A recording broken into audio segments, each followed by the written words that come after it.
ሻሎም ሻሎም ውድ የቤቴል ቲቪ ተመልካቾች በዓለም ዙሪያ ያላችሁ የጌታ ቤተሰቦች ቢመስፍን በሹ ይባላል። እግዚአብሔርን ቃል ከመጽሐፈ ኢያሱ ከምዕራፍ 15 ከቁጥር 63 ላይ ያለውን ቃል አካፍላችኋለሁ። የእግዚአብሔር ቃል እንዲህ ይላል። በኢየሩሳሌም የተቀመጡ ያቡሳውያን ግን የይሁዳ ልጆች ሊያሳድዷቸው አልቻሉም።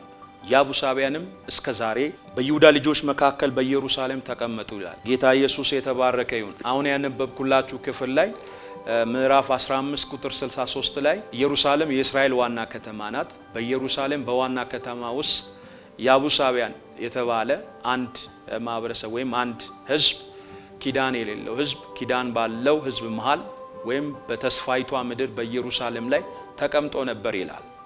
የሚገርማችሁ ነገር የይሁዳም ልጆች ሊያሳድዷቸው አልቻሉም ይላል። እዚህ ክፍል ላይ የምታዩ እስራኤል ልጆች ከግብጽ ከወጡ ሰዓት ጀምሮ በመንገድ የነበሩትን እነዚህን ሰባቱ ነገስታቶችን እያጠፉ በሚመጡበት ሰዓት ላይ እነዚህ ያቡሳውያን እስራኤላውያንን በመዋሸት ኪዳን በማድረግ በኢየሩሳሌም መካከል ተቀምጦ ነበር ይላል። የሚገርማችሁ ነገር ይህ ቃል ሲናገር አምባይቱን ጽዮንን ይዞ ነው የተቀመጡት። በዚህ ቲቪ መስኮት ሆናችሁ የምትመለከቱኝ የናንተ ያልሆነው ነገር ከናንተ ጋር አይቀመጥም።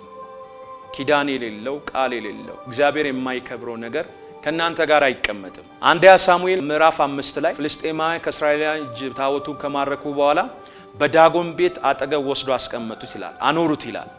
ይህን የከበረውን የእግዚአብሔርን ታቦት ይላል። የሚገርመኝ በዛ ክፍል ውስጥ የምታዩት እስራኤላውያን ታቦቱን አስማርኮ ቢመለሱ ታቦቱን ፍልስጤማውያን ወስዶ በዳጎን በአምላካቸው ቤት ውስጥ ባኖሩበት ሰዓት ላይ ከዳጎን ጋር የእግዚአብሔር ታቦት ሊቀመጥ አልቻለም። ዳጎንም በእግዚአብሔር ታቦት ፊት ወደቀ ይላል። እኔ እንደ እግዚአብሔር አገልጋይ እንደ እግዚአብሔር መልእክተኛ ዛሬ በቤታችሁ ላይ መልካም አዋጅ አውጃለሁ። ከቤታችሁ ውስጥ የማይመጥናችሁ ነገር ይወጣል። ከእግዚአብሔር ክብር ጋር ተነጻጽሮ የተቀመጠ የጨለማ ቁራጭ ከቤታችሁ ውስጥ ይወጣል።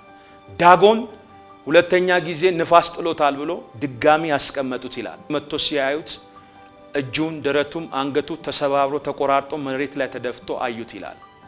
እርግጠኛ ሆኜ ልንገራችሁ ዛሬ ከናንተ ወይም ከእግዚአብሔር ክብር ጋር እኩያ ሆኖ ቤታችሁ ውስጥ የተቀመጠ እየጸለያችሁ እየጾማችሁ የእግዚአብሔርን ፊት እየፈለጋችሁ ቤታችሁ ውስጥ ዋና ነገራችሁን ይዞ የተቀመጠ የቤታችሁን ፋይናንስ ይዞ የተቀመጠ ጤንነታችሁን ይዞ የተቀመጠ አገልግሎታችሁን ይዞ የተቀመጠ በረከታችሁን ይዞ የተቀመጠ እግዚአብሔር ዛሬ ከቤታችሁ ውስጥ ያጠራዋል።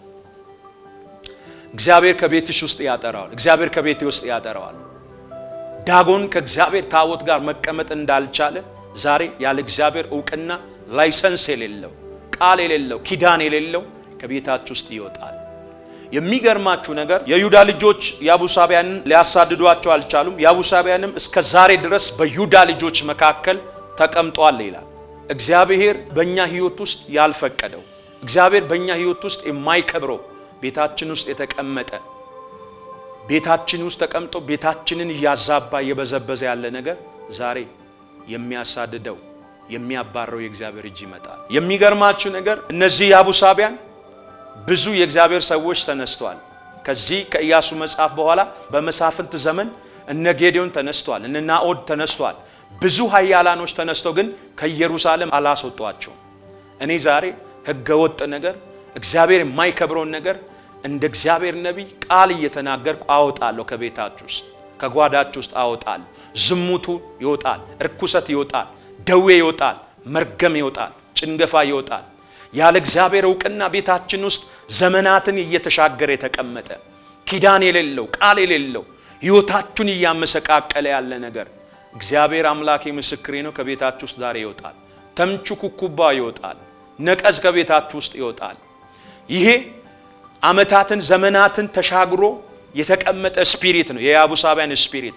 ይህ ስፒሪት በሁለተኛ ሳሙኤል ምዕራፍ 5 ላይ ነው ዳዊት ወደ ንግስናው በእስራኤል ሽማግሌዎች ተቀብቶ ሲመጣ የሚገርማችሁ ነገር አምባይቱን ጽዮንን ያላዘ ንጉስ ሊባል አይችልም። እነዚህ ያቡሳውያን የነበሩባት ከተማ ስትራቴጂክ የሆነች ከተማ ናት። ዋናው የኢየሩሳሌምን ዋና ይዞ ነበር የተቀመጡት። ዋናችሁን ይዞ የተቀመጠ መንፈስ ከቤታችሁ ውስጥ ዛሬ እግዚአብሔር ይነቅላል። ከቤትሽ ውስጥ እግዚአብሔር ይነቅላል። መጽሐፍ ሲናገር በዛ ሁለተኛ ሳሙኤል ምዕራፍ 5 ላይ ከቁጥር 8 ጀምሮ ስታነቡ ያቡሳውያንም አንካሶችና ዕውሮች ነበሩ ይላል። ዋና ነገራችሁ ላይ ተቀመጠ እግዚአብሔርን የማይገልጥ አንካሳና እውር ከቤታችሁ ውስጥ ይወጣል። መጽሐፍ ይላል ዳዊትም ያቡሳቢያንን ካምባይቱ ጽዮን ሊያጠራ ወጣ ይላል። አንካሳውንና እውሩን አጠራ ይላል። አምባይቱንም ጽዮንን ያዘ ይላል። የናንተ ያልሆነው ነገር ከናንተ ቤት ሲወጣ ዋናችሁን ትይዛላችሁ፣ ክብራችሁን ታያላችሁ። መጽሐፍ ሲናገር በትንቢተ ኢሳይያስ ምዕራፍ 6 ላይ ቁጥር 1 ላይ ኦዚያን በሞተ ዓመት ከፍ ባለ በረጅም ዙፋን ተቀምጦ አየሁት ይላል ኢሳይያስ በኦዚያ ክብር ተሸፍኖ ነበር። ኢሳይያስ ላይ እግዚአብሔር ሳይሆን ኦዚያን ነበር የተቀመጠበት። ኢሳይያስ ብሉይ ኪዳን ውስጥ ከተነሱ ነቢያቶች መካከል ጃይንት ነብይ ነው። ብሉይ ኪዳን ውስጥ ሆኖ አዲስ ኪዳን የኖረ ነብይ ነው። ትልቅ የእግዚአብሔር ሰው ነው። ግን ይህ ሰው አንድ ነገር አይምሮና ልብ ውስጥ ተቀምጦ ነበር። የኦዚያ ክብር ተቀምጦ ነበር። እግዚአብሔር ከኢሳይያስ ፊት ለፊቱን ስላየ፣ ፍጻሜውን ስላየ፣ የከበረ ፍጻሜ ስላየለት እግዚአብሔር ኦዚያን ከፊቱ አነሳ። ዛሬ ከቤታችሁ ውስጥ ኦዚያ ይነሳል።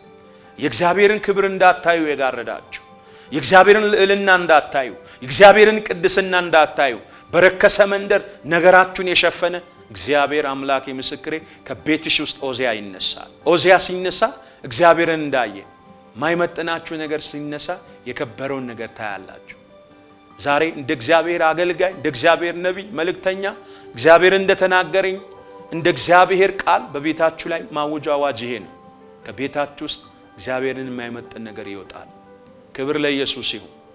የሚገርማችሁ ነገር ወደ አዲስ ኪዳን ሄዳችሁ ማርቆስ ምዕራፍ 13 ላይ ጌታ ኢየሱስ ክርስቶስ የመጨረሻውን ፋሲካ ያደረገ ያለ በመሃላቸው ደቀ መዛሙርቶችን አስቀምጦ አንድ ነገር ይላቸው ነበር። ከናንተ መካከል አንዱ ዳቢሎስ ነው አለ። የሚገርመኝና የሚያስፈራኝ ቃል ከኔ ጋር ከምታገለግሉት ከአንዳችሁ ውስጥ ዳቢሎስ ነው አላቸው። ደነገጡ፣ ራሳቸው መፈተሽ ጀመሩ። እኔ ነኝ ማን ነኝ እያሉ መደናገጥ ጀመሩ ይላል። ከነሱ መካከል ዳቢሎስ ሲነዳውና ዳቢሎስ ልቡ ላይ ተቀምጦ የነበረው ይሁዳ ነበር። ይሁዳ እግዚአብሔር ትልቅ ነገር አይቶለት በትንሽ ነገር የተታለለ ሰው። ይሁዳ እግዚአብሔር የተሻለ ነገር አይቶለት በትንሽ ነገር ከትልቅ ፕሮግራም የቀራ ሰው። ስለዚህ ዛሬ ለሰይጣን በራችሁን አትክፈቱ፣ ለዳቢሎስ ሲንገራ ደጃችሁን አትክፈቱ። የይሁዳ ፍጻሜ መታነቅ ምናምንቴ ሆኖ እንደሞተ ፍጻሜሽ ሊያበላሽ ቀዳዳ እየፈለገ ያለ ልብሽ ላይ ሊቀመጥ፣ ቤትሽ ላይ ሊቀመጥ፣ ትዳር ላይ ሊቀመጥ፣ ቢዝነስ አገልግሎት ላይ ሊቀመጥ እውቅና የሚፈልግ ዛሬ ከመንገዳችሁ ውስጥ እግዚአብሔር ያወጣዋል። ከድንኳናችሁ ውስጥ ያወጣል። ማይመጥናችሁ ነገር ከቤታችሁ ይወጣል። እግዚአብሔር ወደ አብርሃም ቤት መጥቶ አጋርንና እስማኤልን እንደሸኘ አውጣቸው አባርልኝ እንዳለችው ሳራ ከቤታችሁ ውስጥ እግዚአብሔርን የማይወክል ነገር ይወጣል። ስለዚህ በዓለም ዙሪያ ያላችሁ የጌታ ቤተሰቦች የናንተ ያልሆነው ነገር ከናንተ ጋር አይቀመጥም። በሽታ የናንተ አይደለም። ጭንገፋ የናንተ አይደለም። መርገም የናንተ አይደለም። ድህነት የናንተ አይደለም። ጭንቀት የናንተ አይደለም። ስለዚህ ዛሬ ከቤታችሁ ውስጥ ይወጣል። ጌታ ኢየሱስ የመጨረሻ ምዕራፍ ዮሐንስ ወንጌል ላይ መጣና አይሁድን ፈርቶ በሩን ዘግቶ እያሉ እንዲህ አለ፣ ሰላም ለእናንተ ይሁን አላቸው። ደጆቻቸውን ዘግቶ እያሉ። ስለዚህ ዛሬ ከቤታችሁ ውስጥ የሚያናውጣችሁ የሚያስጨንቃችሁ ነገር ይወጣል። እግዚአብሔር የማይከብረውን ነገር ከቤታችሁ ውስጥ ያወጣል። ስለዚህ በዓለም ዙሪያ ያላችሁ የጌታ ቤተሰቦች እስከ ዛሬ ድረስ ቤቴ ውስጥ ተቀምጧል፣ ዘመኔም በላ፣ እድሜም በላ፣ ህይወቴም በላ፣ አመሰቃቀለኝ የምትሉ ሰዎች እግዚአብሔር ያቡሳቢያንን ከድንኳናችሁ ውስጥ ያወጣል። ያቡሳቢያን የኪዳን ህዝብ አይደለም። ከኪዳን ህዝብ ጋር ተደበላልቆ መኖር አይችልም። ስለዚህ ዛሬ እግዚአብሔር ጓዳችንን ያጠራል፣ ቤታችንን ያጠራል። የኛ ያልሆነው ነገር ከኛ ጋር በፍጹም አይቀመጥም። ዳዊት ወጥቶ እውሩንና አንካሳውን እንዳጠራ እግዚአብሔር አምላክ ከዚህ ንፋስ አሁን ከመጣው ወረርሽኝ ይህንን የመጣብንን ቸነፈር የመጣብንን ንፋስ እኛ ቤት ገብቶ አይቀመጥም። እድል ፋንታ የለው። ክብር ለኢየሱስ ይሁን። ከኔ ጋር እንጸልይ እስኪ 1-2 ደቂቃ የእምነት ጸሎት ልጸልይላችሁ። ነብይ መስፍን ቤቴ ውስጥ ሲጋራ ሱስ ተቀምጦ አልወጣለኝ። ቤቴ ውስጥ እንደዚህ አይነት ደዌ ተቀምጧል። ደሜ ውስጥ ኤችአይቪ አለ፣ ካንሰር አለ፣ ስኳር አለ፣ በኃጢአት ልምምድ ውስጥ ነው መውጣት አቅቶኛል የምትሉ ሰዎች መጽሐፍ እንዲህ ይላል ቲቶ ላይ ዓለምን ሁሉ የሚያሸንፍ የክርስቶስ ጸጋ ተገልጧል ይላል። አምናለሁ አሁን በዚህ ቃል ብዙዎቻችሁ ህገወጥ የሆነውን ነገር ከቤታችሁ ውስጥ እግዚአብሔር የማይከብረውን ነገር ዛሬ ማታ ጠርጋችሁ እንደምታወጡ አሁን ለማውጣት እንደምትዘጋጁ እግዚአብሔር ቤታችሁን ያጠራል። ቤታችሁ ውስጥ ገብቶ እየበዘበዛችሁ ያለውን ተምችና ኩኩባ ደጎባን ከቤታችሁ ውስጥ እግዚአብሔር ይነቅለዋል። ክብር ሁሉ ለኢየሱስ ይሁን። ከኔ ጋር በእምነት እጆቻችሁን ወደ ስክሪኑ ዘርግታችሁ ጸልዩ። ከቤታችሁ ውስጥ፣ ከጓዳችሁ ውስጥ፣ ከድንኳናችሁ ውስጥ እግዚአብሔር የማይመጥነው እግዚአብሔርን የማይወክል ነገር በናዝሬቱ ኢየሱስም ይወጣል። እጸልያለሁ። ሰማይንና ምድርን የፈጠርክ የአባቶቼ አምላክ እግዚአብሔር ሆይ ይውጣ ከድንኳኔ እያሉ እግዚአብሔር ከዚህ ነገር አላቀኝ እያሉ ያለ እስከ ዛሬ አብሮኝ ተቀምጧል። አሮጌ ነገር በቤቴ ውስጥ ተቀምጧል። እግዚአብሔር አንተ የማትከብረውን ነገር በቤቴ ውስጥ ድንኳኔ ውስጥ አሉ እያለ ቀለሊት የሚያለቅሱ ደዌ ውስጣቸው የተቀመጠ የኃጢአት ልምምድ ውስጥ ያሉ በተለያየ አይነት መርገም ውስጥ ያሉ መሰዊያዬ ላይ ስንፍና አለ፣ አመድ አለ፣ አቤቱ እግዚአብሔር አንሳልኝ እያሉ ለሚያነቡና ለሚያለቅሱት እኔ ጸልያለሁ። ከቤታችሁ ላይ ዛሬ ጭንገፋ ይነሳ። ከቤታችሁ ላይ ዛሬ መርገም ይነሳ። ከቤታችሁ ላይ ዛሬ የመርገም አጥር ይነሳ። የእስራኤል አምላክ እግዚአብሔር እጸልያለሁ። በዚህ ስክሪን አልፈ የብዙዎችን ታሪክ እንደምትቀይር፣ የብዙዎችን ሽታ እንደምትቀይር ታሪካቸው በኢየሱስም የተቀየረ ይሁን። ከቤታቸው ውስጥ የነሱ ያልሆነ እንደ ዳጎን መጥቶ የተቀመጠ መርገም ጣዖት ከቤታቸው ውስጥ በኢየሱስም ይውጣ። ከልባቸው ድንኳን በኢየሱስም ይውጣ። አቤቱ እግዚአብሔር አምላኬና አባቴ ይህንን ላንተ እጆች አሳልፌ እሰጣለሁ።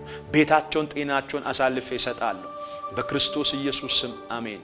ጳውሎስ ለቆሮንቶስ ሰዎች እንደተናገረ ጨለማ ከብርሃን ጋር የምን ህብረትን አለው እንደሚል፣ ክርስቶስ ከቤልዘቡል ጋር ምን መካፈል አለው እንደሚል፣ ዛሬ እንደ እግዚአብሔር ነቢይ ይህንን ቃል እንደሰማችሁ ጨለማን ከቤታችሁ አውጡ። አሮጌውን ሰው ከቤታችሁ ፈጥናችሁ አውጡ። እግዚአብሔር ካንቺ ጭካኔ ካንቺ ውሳኔ ጋር ይቆማል። ወንድሜ ይቆማል፣ እህቴ ይቆማል። የሰማይ አምላክ እግዚአብሔር ይባርካችሁ። ተባረኩ።